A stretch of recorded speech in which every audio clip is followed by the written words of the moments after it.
The next story under the theme Mental Health Week is entitled Donde está el bebé?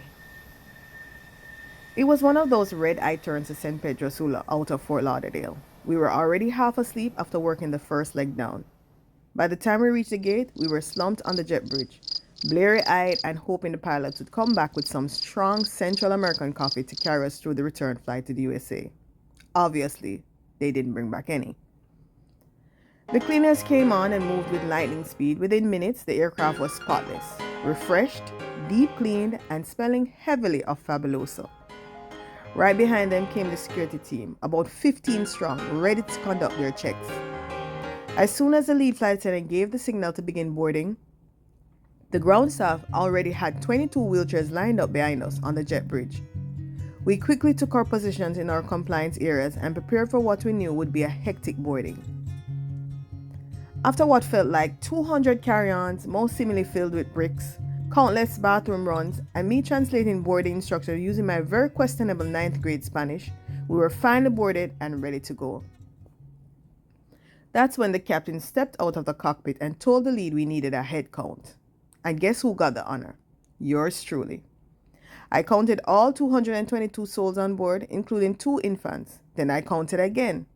The lead counted, another flight attendant counted. Still, something was off. We were missing a baby. Now, sometimes counts can be off by 1 or 2, give or take, but this captain was very particular about his numbers. We had to find that missing infant. I started checking rows. Row 10, baby, check.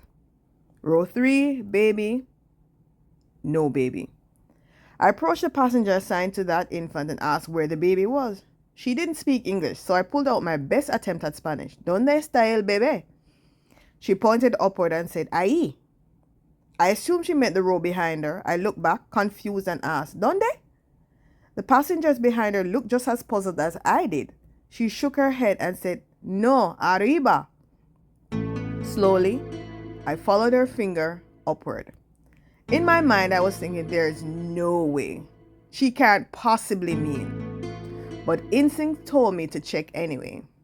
I opened the overhead bin, and there it was, the baby. Wrapped snugly in blankets, sleeping peacefully, not next to 2 rollerboard bags. I was livid. I carefully took the baby down and asked her why she had put the baby up there.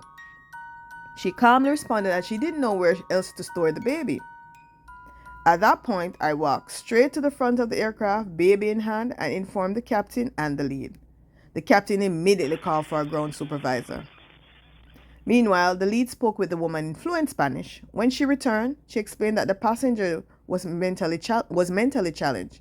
She was traveling back to the United States so her family could help her care for the baby. The lead was visibly shaken. She kept asking, who allowed her to travel alone? Who even let this situation happen in the first place? Eventually, the ground supervisor arrived and arranged for assistance. A kind middle-aged woman volunteered to help escort the passenger and ensure both she and the baby made it safely to their destination. I reluctantly handed the baby back, but I made it a point to pass the row every 10 minutes for the rest of the flight to check on them. Thankfully, the remainder of the flight was uneventful. But moments like these stay with you. It makes you wonder,